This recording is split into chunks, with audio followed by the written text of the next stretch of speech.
Long before memory could count the years, beyond mist-covered mountains and rivers that sang like ancient drums, there existed a hidden valley known as the Playground of Harmony.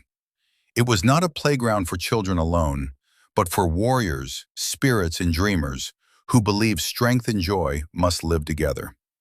Bamboo forests whispered wisdom, waterfalls shone like silver threads, and stone paths were worn smooth by generations of kung fu masters. The elders said the valley itself was alive. Every laugh echoed longer there. Every step carried meaning. Every warrior who entered was tested not only by combat, but by the balance of their heart.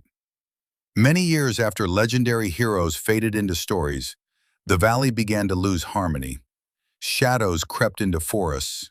Animals argued instead of cooperated. Even the wind felt restless. Ancient scrolls foretold that when balance was threatened, a warrior would be reborn, not the strongest or fastest, but one whose spirit carried courage and laughter.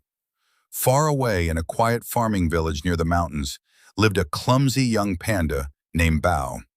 He worked at his adoptive father's noodle cart, spilling soup more often than serving it.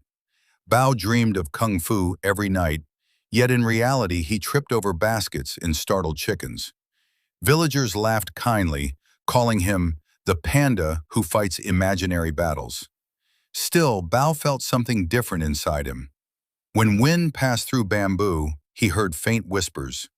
When he closed his eyes, flashes of ancient battles appeared, spinning kicks, glowing energy, and a fearless warrior standing against darkness.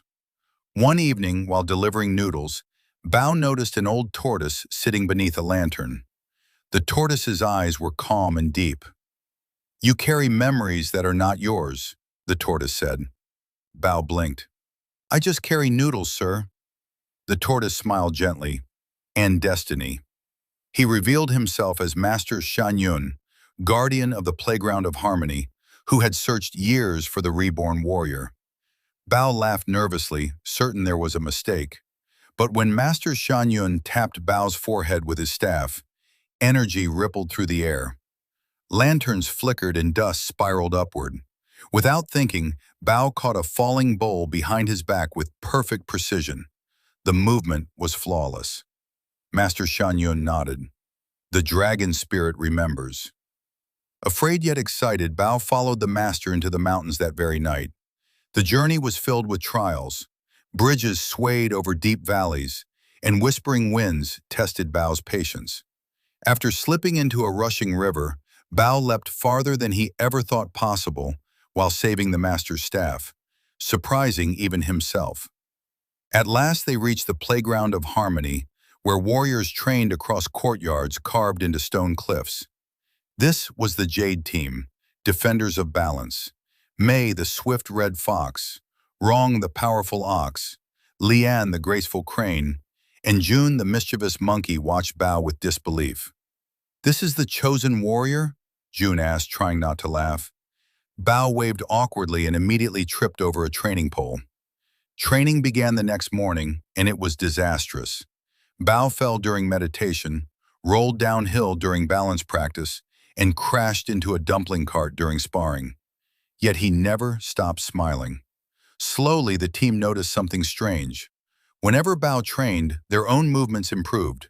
His energy lifted their spirits. Master Shan Yun explained that true kung fu was harmony. Bao's strength was not perfection, but connection. Weeks passed. Bao learned to breathe with intention and move with awareness. One evening, while practicing alone, golden energy shimmered around his paws, and the spirit of an ancient warrior appeared briefly behind him. But peace did not last. From the northern mountains came Lord Kevar, a snow leopard warrior consumed by bitterness. Once a guardian, he believed joy made warriors weak. Gathering shadow fighters, he invaded villages and drained harmony from the land. Trees wilted wherever he walked. The Jade Team prepared for battle, though doubt filled them. Bao feared he would fail everyone. The night before the battle, Bao sat alone beneath the moon. Jun joined him, tossing a peach into the air. "We laughed at you because you reminded us of when we started," Jun said. Afraid but hopeful, Bao sighed. I don't feel like a hero. June grinned. Heroes rarely do.